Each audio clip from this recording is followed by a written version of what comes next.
Good morning, I'm Matthew Newman, Chief Correspondent at MLEX. I'd like to thank everyone for taking the time to listen today. And I also would like to thank the four speakers for being part of this discussion. Today, we will discuss the evolution of retail. How is the COVID-19 crisis shaping the future of retail? I'll give you a brief overview of the issue and then introduce the speakers. Each speaker will give brief introductory remarks, and then I will launch into the questions. How have retailers responded to COVID? Some online retailers have benefited from the pandemic as lockdowns forced customers to shift spending online. But many brick and mortar retailers have struggled during the crisis and have been forced to lay off thousands of workers.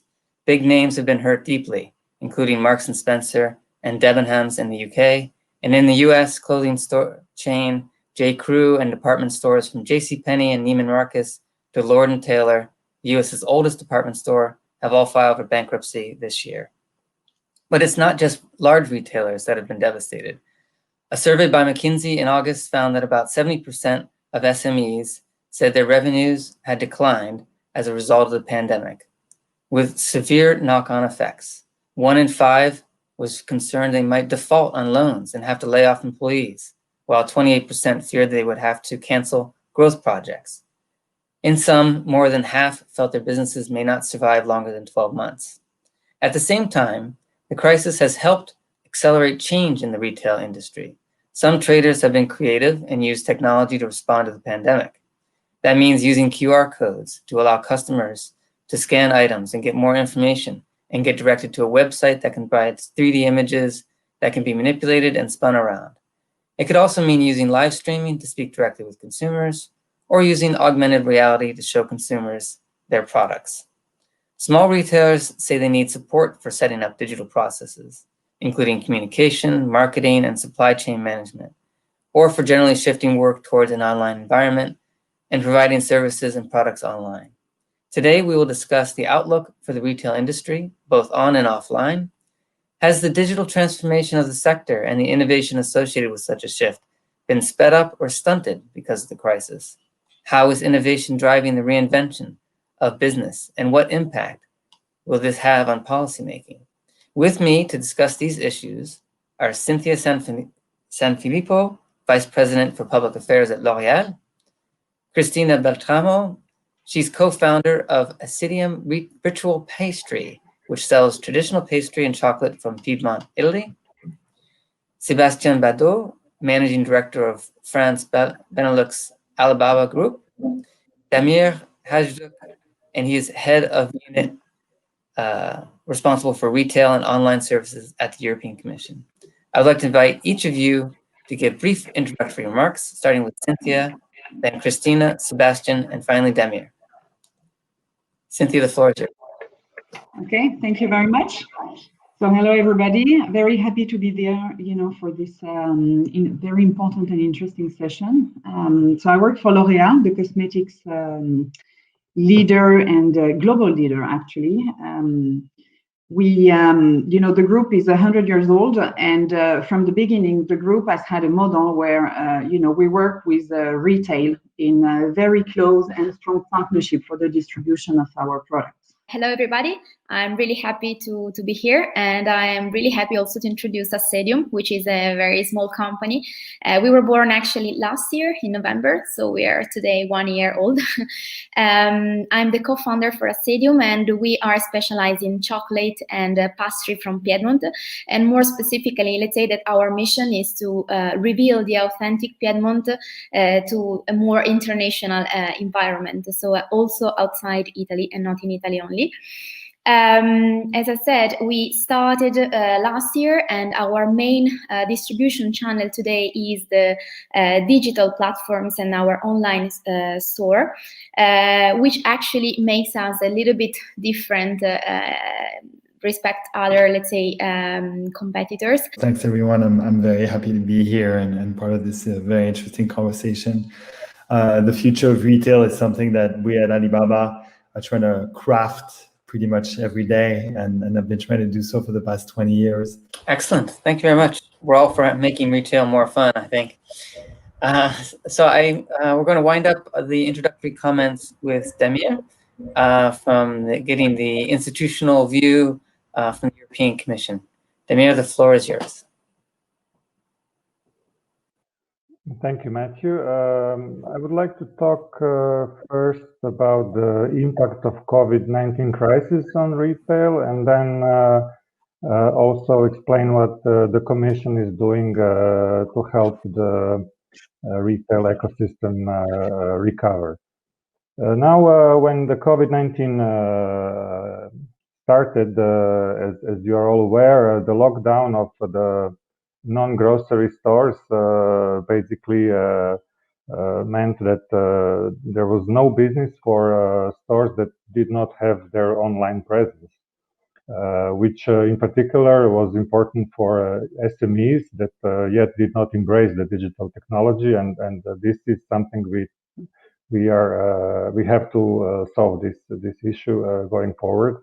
As let's see how long will this crisis go on. It's not over yet, so it's still too early to say how this will play out. Now, first, the European Commission brought a program that is basically a loan that the European Commission is going to take at the international financial markets to help the European economy recover, but also to become green and digital. And the European economy is now perceived as the combination of ecosystems. And retail is one of the biggest ecosystems in European economy. Retail does 5% of the value added. It's a big employer. The turnover, retail plus the relevant wholesale part make up to 5.2 trillion euros.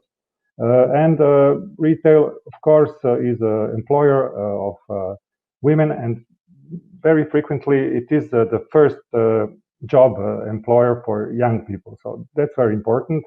Retail has a role in our society as one of the social pillars, and it has a significant role, in particular in rural areas, not just in big towns, but also in smaller cities and villages. So retail is very important.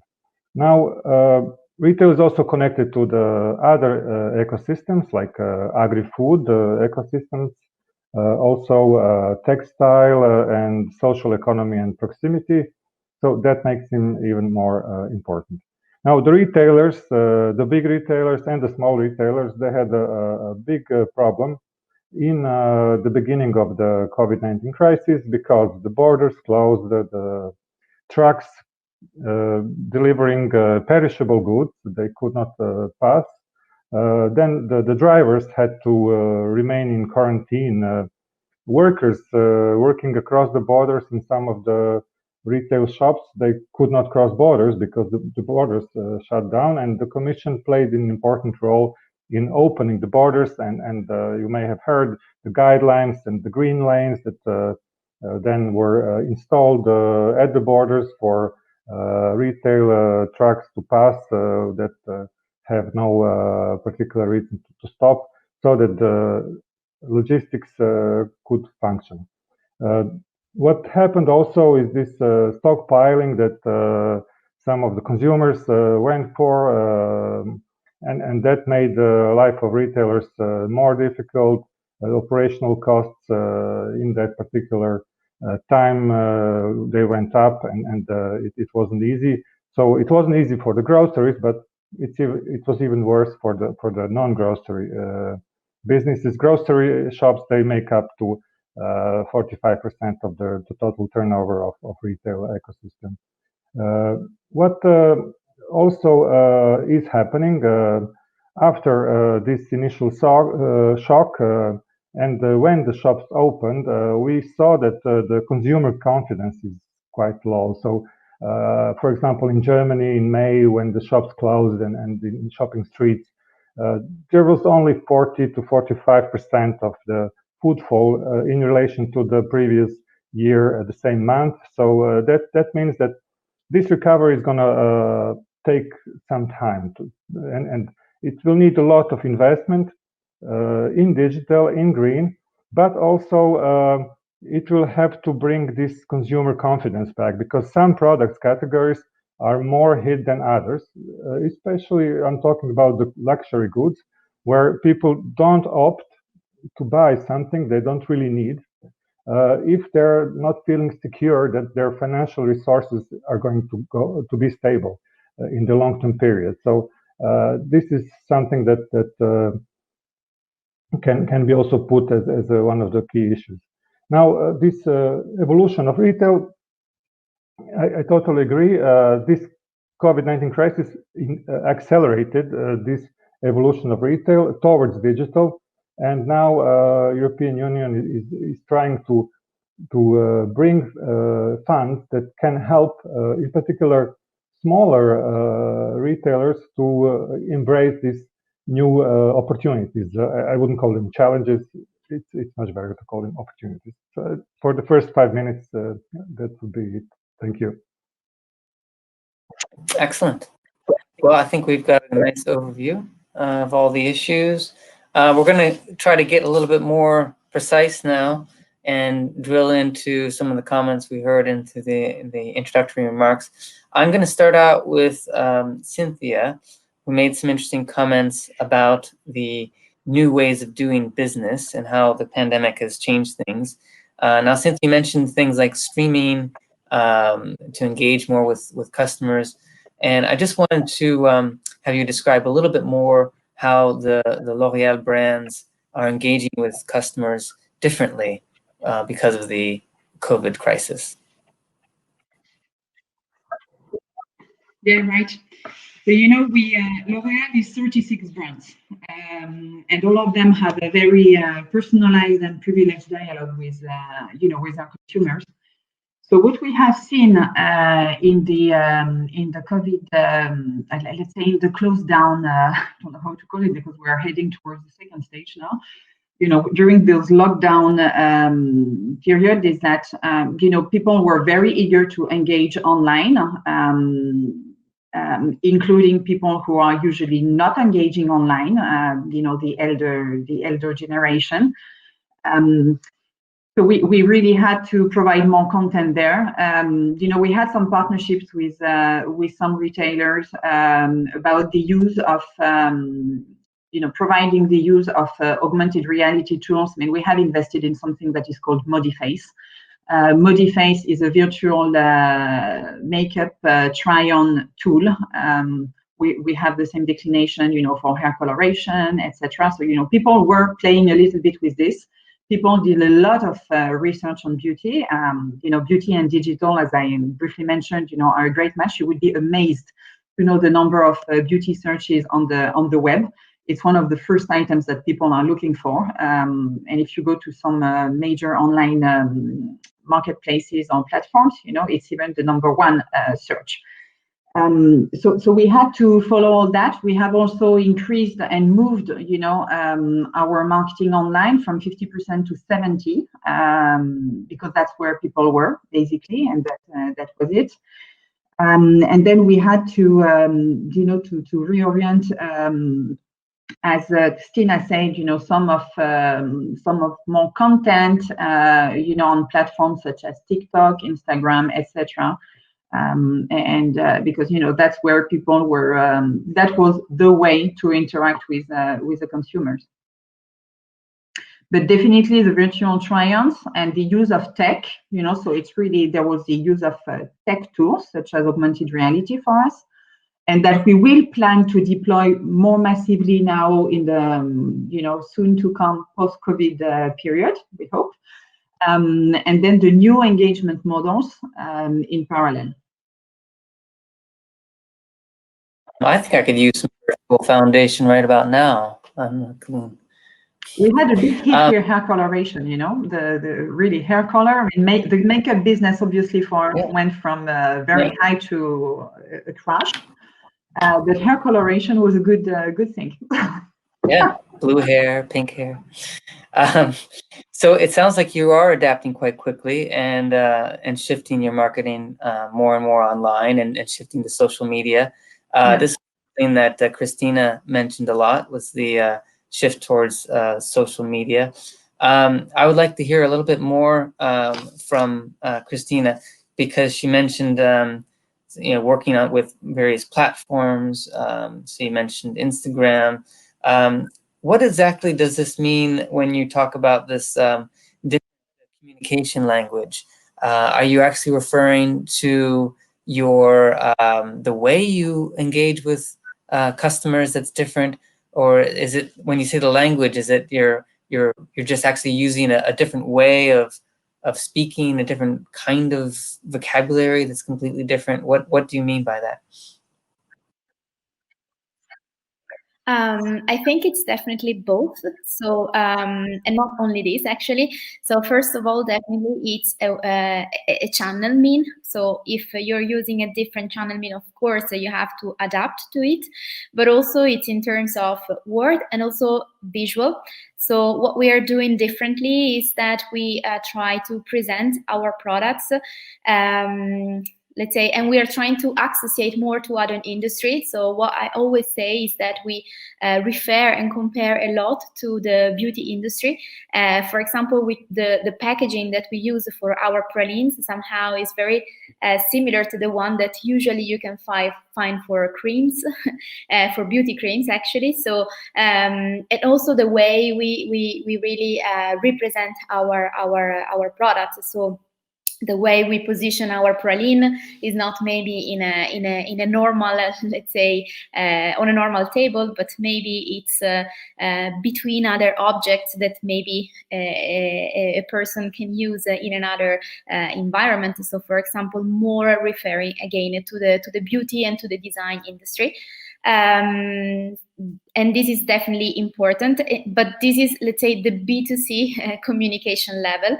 Of course, we are trying to develop a B2B communication level, which is quite difficult for us because we are starting now in this very difficult period. We are in our business development phase, and our, let's say, plan was to do and to participate to as many physical international fair as possible. Of course, due to COVID, this was not possible. So we had to find also a way to participate to digital fair, which is also something completely new for us. And of course, the language there must be adapted. So you don't have, of course, the physical presence of the buyer, but somehow you have to interact with them in a more digital way. And of course, on one side, some platforms helped us a lot. Alibaba, of course, definitely is one of them. But on the other side, there are so many other international fairs that tried to adapt to a new digital way of doing, let's say, their business. And every time we had to adapt to, let's say, the new environment that they created for us. So, for example, augmented reality or other digital, let's say, way of doing so.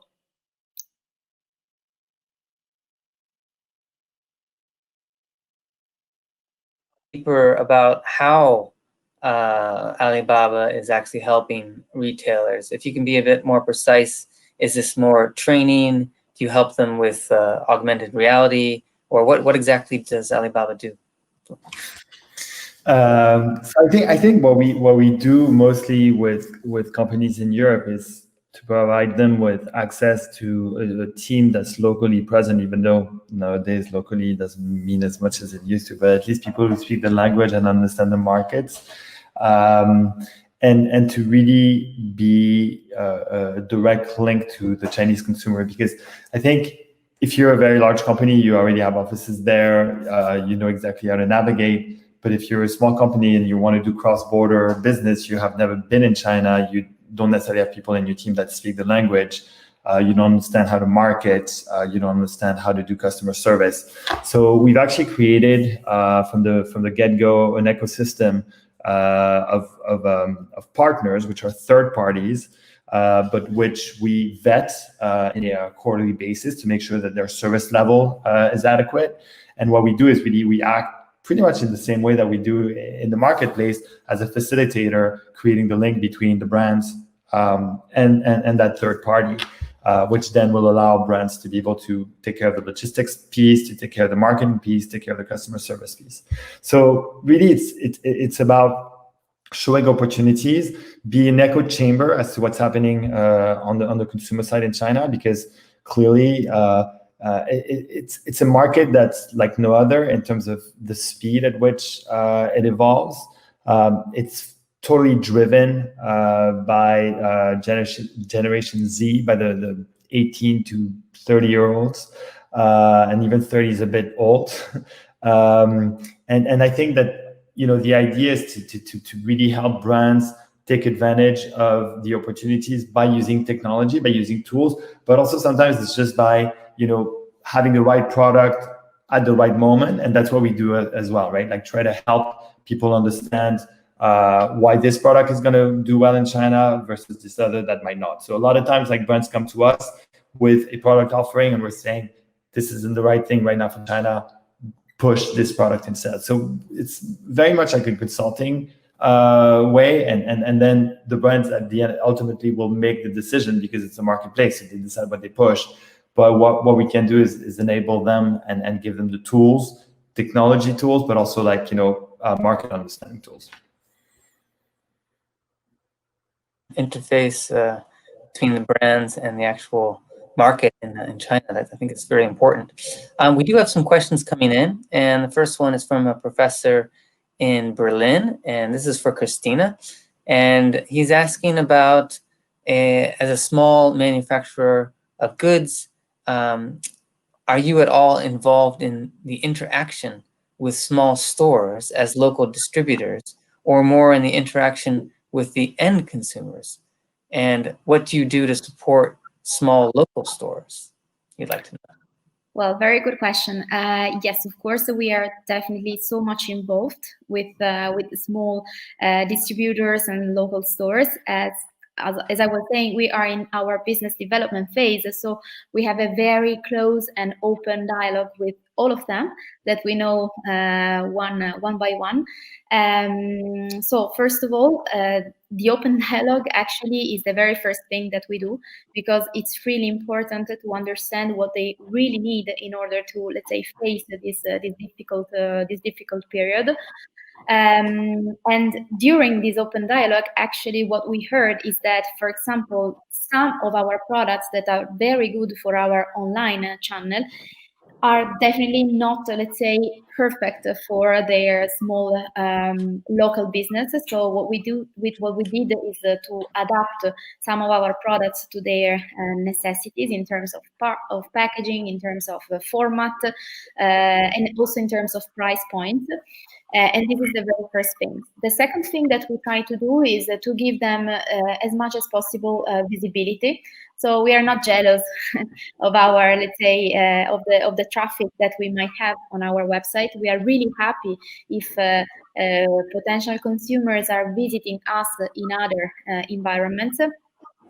So we try to do to them as much as visibility on our social platforms, and the communication as well that we use, of course, as a manufacturer, we try to communicate as much as possible with our end consumer.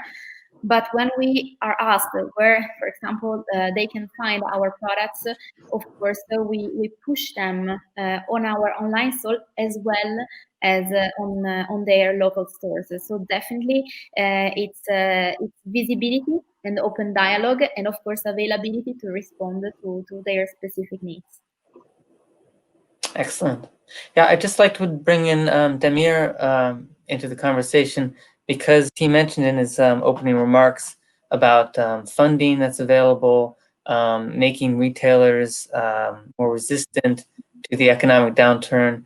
And I was just wondering if you could be a little bit more precise, what kind of programs or policies are really available to encourage digitization and greening of retail.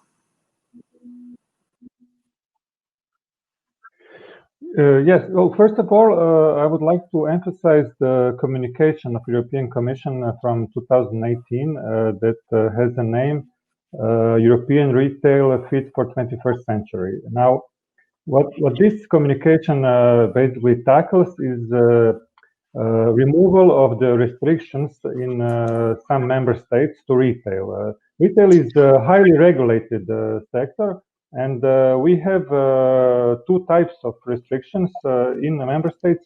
One type is the restrictions to the retail establishment, so you cannot open a shop if you're selling certain products like clothes or shoes outside of city center. Then you have to have some permits, and then you have their authorization schemes, sometimes that involve also competitors.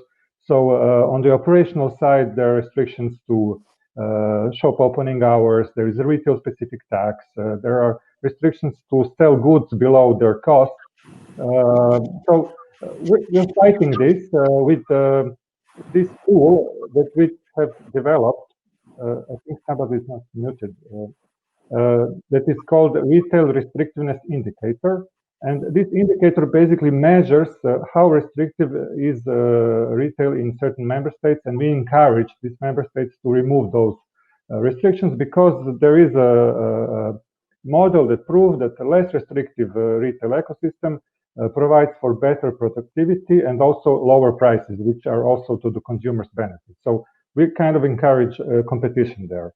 Now, the Next Generation EU program that identified these ecosystems that I talked about earlier provided fast liquidity solution to a problem of shops that were closed, but more importantly, will provide for this transition to happen, both on the smaller shops, but also on the a bit larger ones.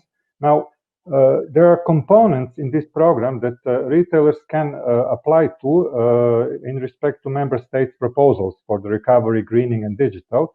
And we have identified several of them as most important. The first one, I think, is energy. So this, on one hand, renovation wave will also, I hope, in some member states, involve the commercial buildings as well. We are looking at the zero emissions retail stores that use renewable energy, that have electrical chargers in their parking lots. So retail stores are helping this transition to green in so many ways. They are reducing the waste. The waste. They reduce the waste, food, especially food waste. But also they are acting as recycle centers for some products.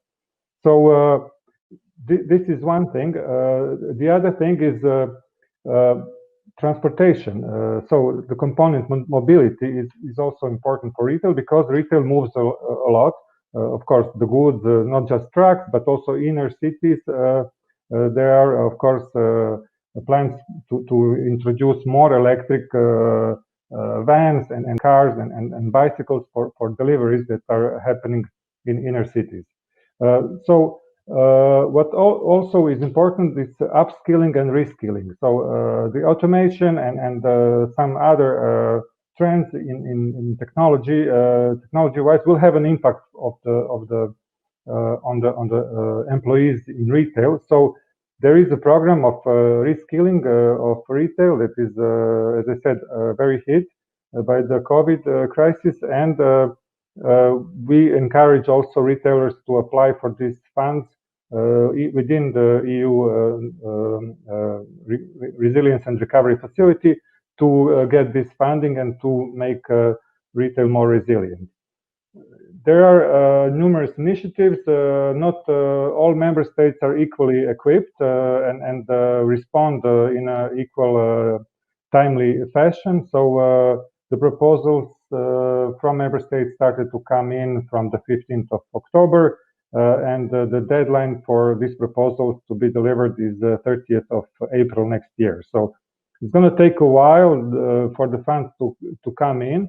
There's still some legislative process that is planned for this to make to be possible, but I think retail needs investment, and there is money made available. So now It's up to member states to recognize retail as an important sector and to help him transform to be more resilient and green and digital. Excellent. Some really good programs are available for retailers. It seems just need to get the message out and have the retailers actually apply for them. We're getting lots of good questions. So thank you very much for that. People in the audience are sending in some excellent questions. First question is going to Sebastien, and it's about Alibaba's plans and whether or not Alibaba intends to open more stores in Europe. Sebastien. So that's a great question. We have a couple of stores right now that are open in Spain, one in Barcelona, one in Madrid for our AliExpress platform, which is the only platform that's really present in Europe. We opened one, as I was mentioning earlier, in Paris, but that was a pop-up store for just a couple of days. We're planning on doing something also for 11/11, but considering the current situation, it may look like we may need to postpone that to a later date. We'll know more tonight at 8 p.m. But overall, I think our view isn't necessarily to, I don't think we want to build a network of stores such as all the big, like a Carrefour or Auchan, like any of these retailers. I think it's more about creating experiences and spaces where we can showcase the products that we're selling or that are being sold on our platform, because they're not really selling them, they're being sold by third parties, but showcase these products to show that they're high quality and that people can interact with them. Showcase our technology. So the example I was giving earlier of scanning your phone and having the product in hand is something that people really like. And then creating spaces that can really be at the corner between shopping and entertainment. And in the pop-up store that we had in Paris, there was a whole corner, which was a live stream corner where influencers would come in and spend 5 minutes talking to their community, some very large communities, some smaller. But the idea is that it's to break the boundaries of the store, because if you have a store in Paris, it's great. You can talk. We had over 4,000 people come over a couple of days. It was nice, great foot traffic, even though it's obviously heavily regulated because of COVID. But we want to go beyond that, and going beyond that is everything that's happening with the influencers who are then publishing on their Instagram page, their YouTube channels, or so forth and so on. And then you're able to touch a much larger, much broader community outside of Paris and even the world potentially. And that's kind of what we want to do, create these platforms or these stores that can help people have a different experience with our stores. So not necessarily specific stores, but creating experiences. Excellent. Yeah, I think we'll all look forward to seeing them in action as they open up. Next question is from a journalist, and it's for Christina, and it's about the platforms. So the question is, which platforms did you develop for your strategic products? And regarding the COVID-19 situation, how do you have products delivered on time and from production to delivery? So it's kind of a practical question for you. Yeah, I think this is a really interesting question. So I think that reply to this question is not really related to machines, although, but it's more related actually to partnering with other partners and to creating a very good network. So just to give you a very practical examples, on the production side, we have our family laboratories. So actually, we were lucky enough to never stop our production during first wave of COVID, and hopefully we won't need to stop it now. It was really critical actually on the delivery part, so the logistics, I would say. And in this case, we partnered with DHL, so our courier. And actually, I would say that the service was perfect, even though even in the very, let's say, peak COVID time. So we never had problems in terms of delivery time. Everything was delivered by the time that was projected. So, for example, 24 hours in our case. And but I really think that what is really important in this case is to partner and to create a very strong network, because this is something that I think there is no machine that can do for you. Absolutely. So that's good. That's encouraging. Simply, we are going into the second wave right now, and since you have that experience behind you, you can probably be very well prepared. Next question is for Cynthia, and this goes back to what you were talking about at the way beginning, was this sensorial experience, which for your products is, it's makeup, it's perfumes, it's things that people can feel and touch. So the question is, which ways have you found that could be useful towards filling the needs of the customers to feel and touch the product? Thank you. I mean, that's a good question. Especially a good question because, feeling and touching a product digitally is super difficult. So we've, I was talking about the virtual try-ons, which, kind of, show you how you can look, what could be the improvement. And that works. So people like it, people use it. You can find them easily, on any web search engine. What we have also seen developing and very much appreciated was the kind of beauty consultations, so the e-beauty consultations, that we strengthened.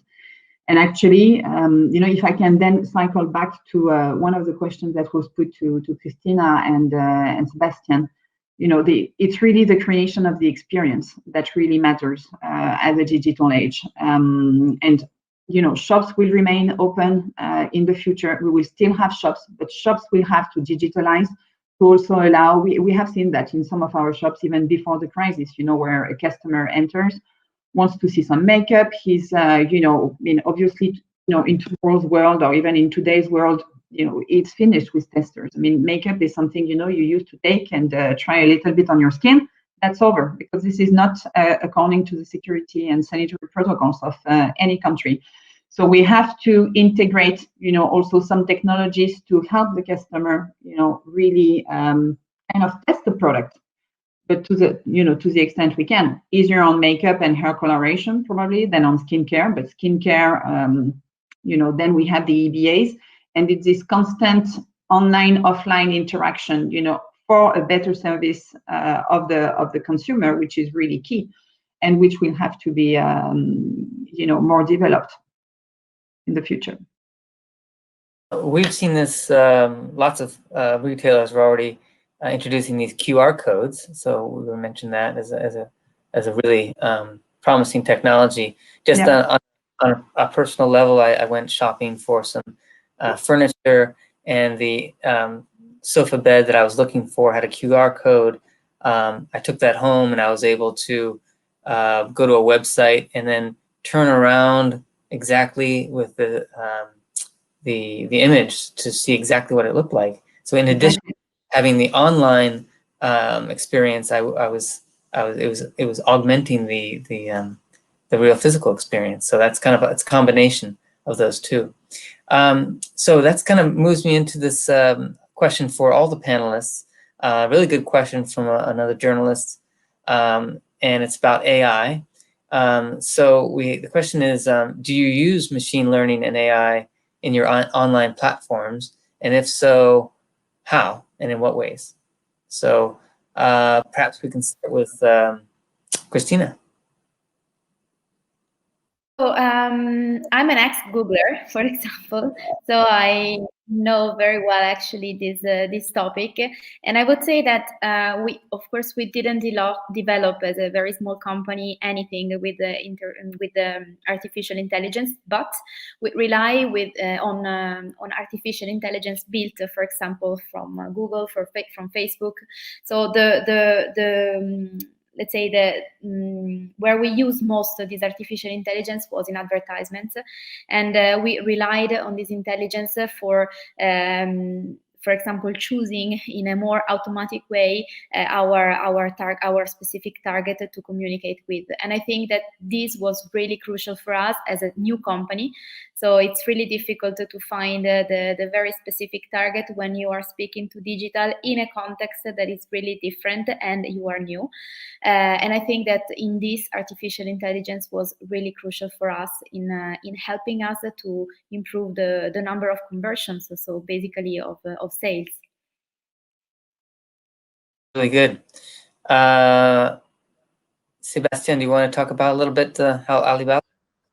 Yeah, sure. I mean, I think what we see that's very interesting is the fact that we're shifting from a moment where brands had to kind of guess where trends were going and guess what the consumer would want and do panels and tryouts, etc., to a moment where it's not necessarily artificial intelligence, but it's just big data, being able to do predictive analysis. And we've worked with brands, and L'Oreal is one of them, actually, with whom we did some amazing things in China, where we're able to predict where the market was going before the market even was there. And this was around men cosmetics. And the idea was like based on all the data that we had in terms of queries on our websites and buying patterns, etc., to define what the next wave was going to be, and then work with a brand to be able to take advantage of that next wave. So this is where things are going, is to really understand the mindset of the consumer before the consumer has even asked for the products.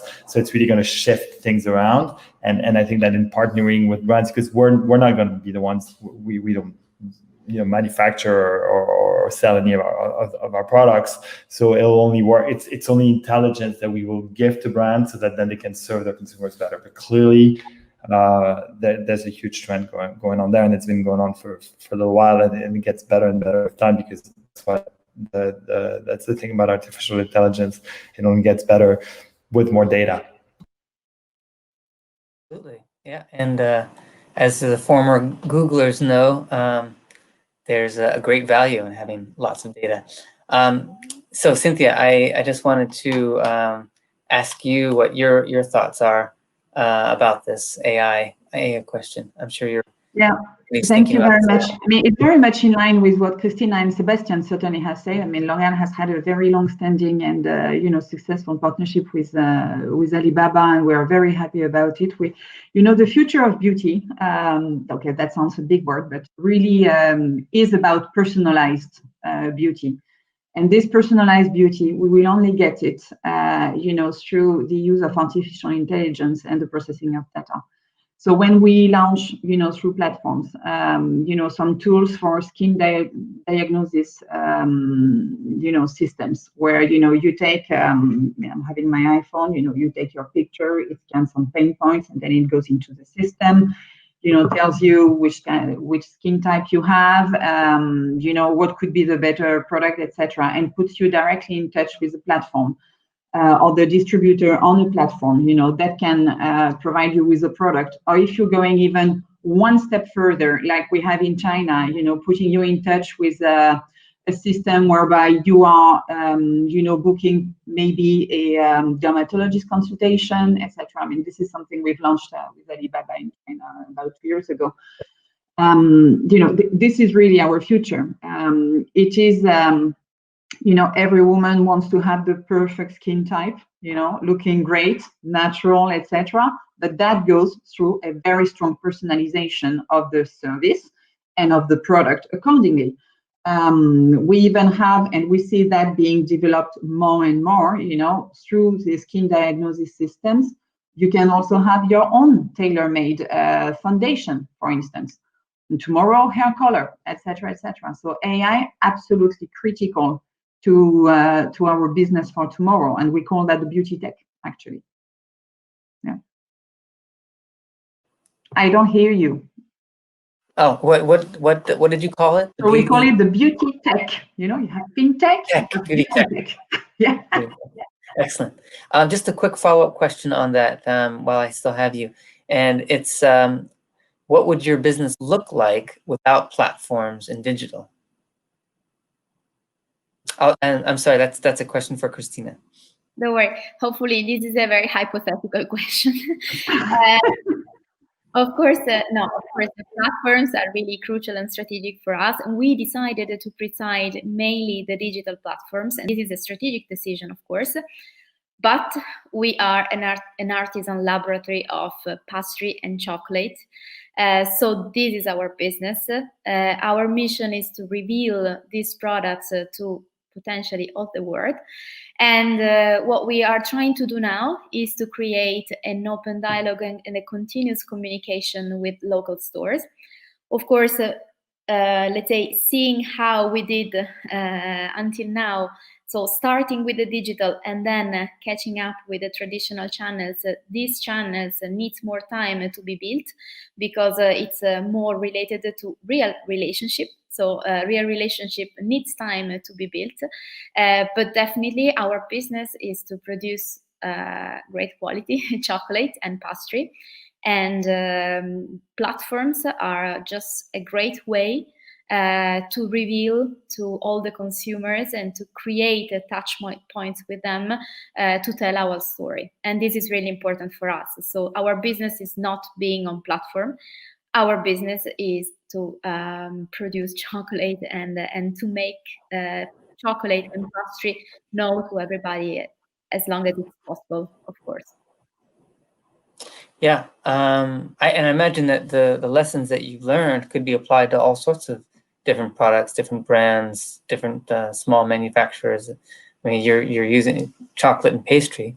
Just to turn to Damir for a moment, and if you can ask, I'd just like to ask your view on artificial intelligence. I mean, this is something that the European Commission is pushing very strongly. There's going to be an AI legislation early in 2021.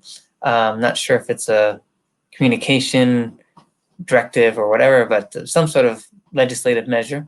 I'm just wondering how retail might fit in with that overarching strategy on AI. If there's any kind of, let's say, overarching policy for AI in retail. Well, in terms of policies, European Commission, when we talk about AI, is mostly focused on the public sector, or industrial part of it.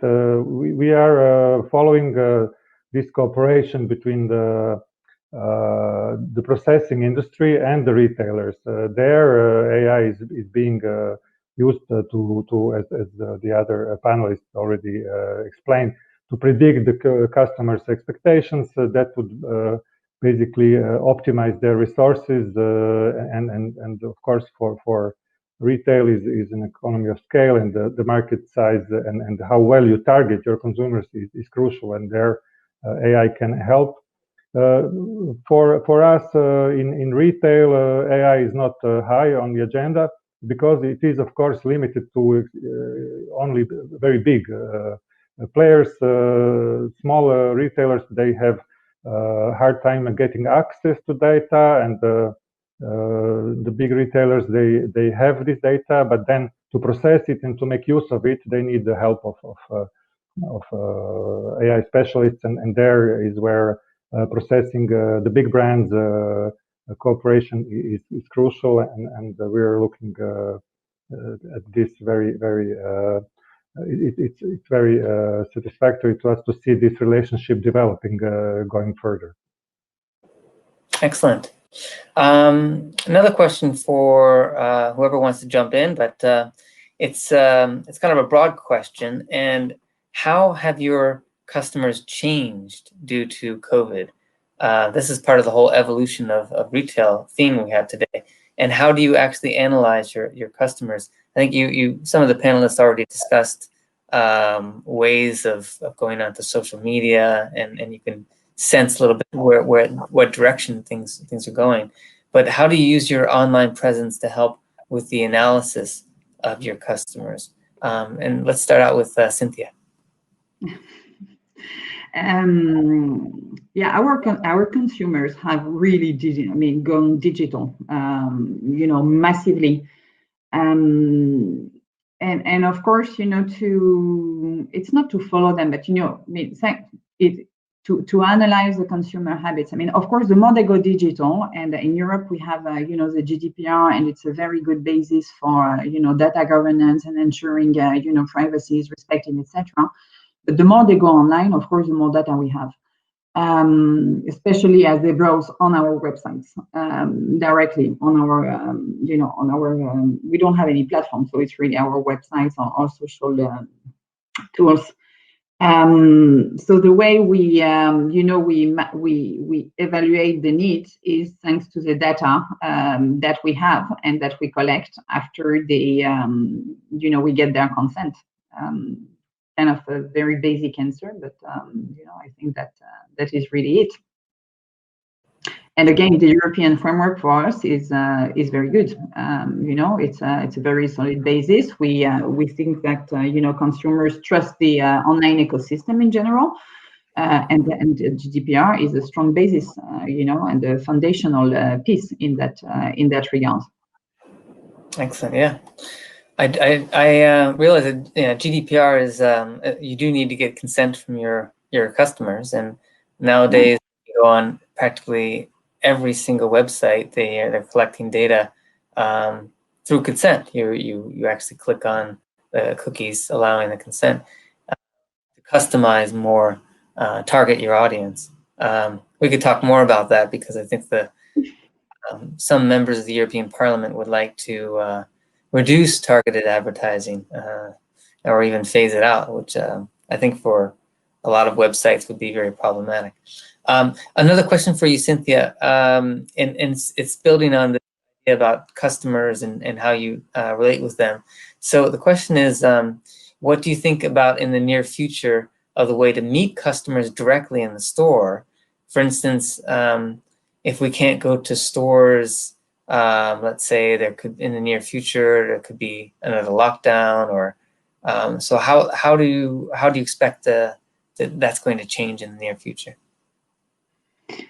What we think will happen, but again, the name of the game here will be to be as agile as possible to adapt to the consumer journey.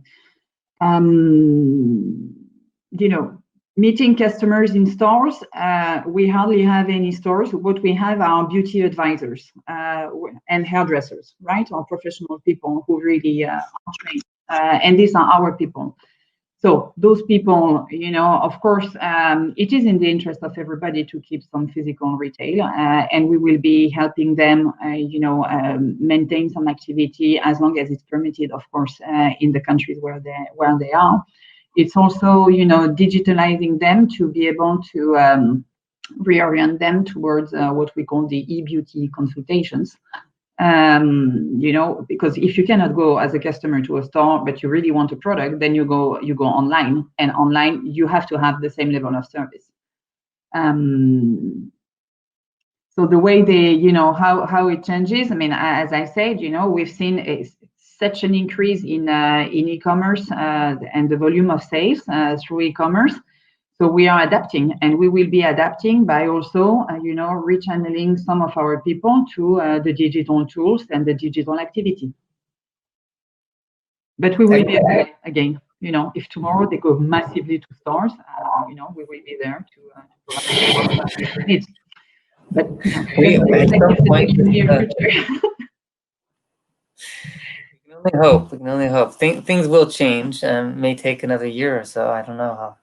We're still hoping for a vaccine. This is another question for you, Cynthia. Sorry to bombard you with questions, but it's a question about consumer behavior. How diverse is it? So, for instance, do you see a difference in consumer behavior in countries in the South, for example, in Greece or other Southern European countries? Consumer habits are very different. There are different in terms of shopping. There are different in terms of taste, and I'm sure Christina can elaborate on that. Beauty is really a topic that is deeply nationally, locally, or even regionally rooted, with very different, consumption patterns, desires, and also heritage, because there is a cultural aspect in the beauty sector. So of course, between Sweden and Greece or France and Hungary, things are quite different.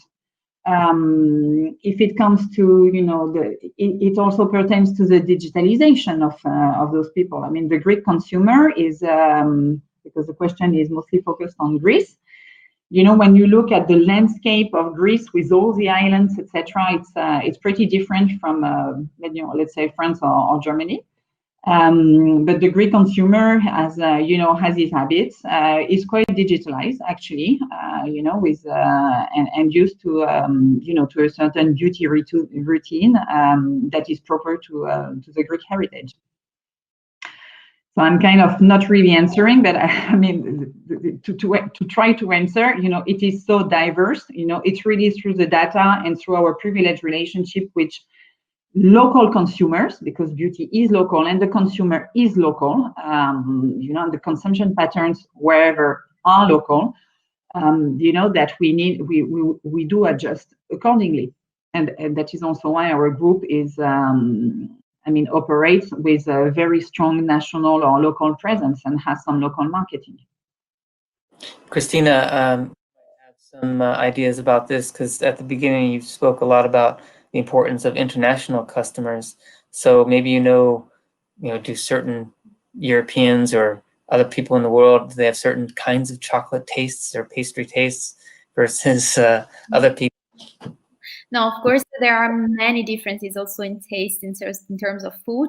Maybe the slightly difference is that our strategy is not to, let's say, adapt our product to maybe the taste, but of course to respond to those needs, maybe serving more a product than another.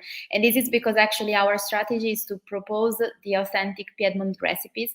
So it wouldn't make any sense to, let's say, create a peanut butter praline to maybe to respond to a specific need, because this wouldn't be, let's say, coherent with our strategy. But what I can say is definitely that, for example, our room praline is maybe not really, let's say, bought by an English consumer. It's maybe preferred by French, for example, or hazelnut pralines are preferred by Nordics countries. So it really depends. Maybe the difference is that we are not changing our recipes for the local tastes, but we analyze, and of course we try to serve at best the preferences of our consumers. Okay, very good. I mean, it's true that Northern Europeans have different ideas about different spices, what they might like, versus Southern Europeans. I think we went through a lot in that short time, and it looks like we could even speak a little bit longer, but unfortunately we have to wrap things up. And I just remain to say a big thank you for all 4 panelists for taking the time today. I think it's been a really fruitful discussion. And I also want to thank the audience for sending in lots of great questions. You've been really great. Very good to see so many people engaged. So for me, Matthew Newman, I'd like to thank you again, and I wish you a very pleasant rest of the day.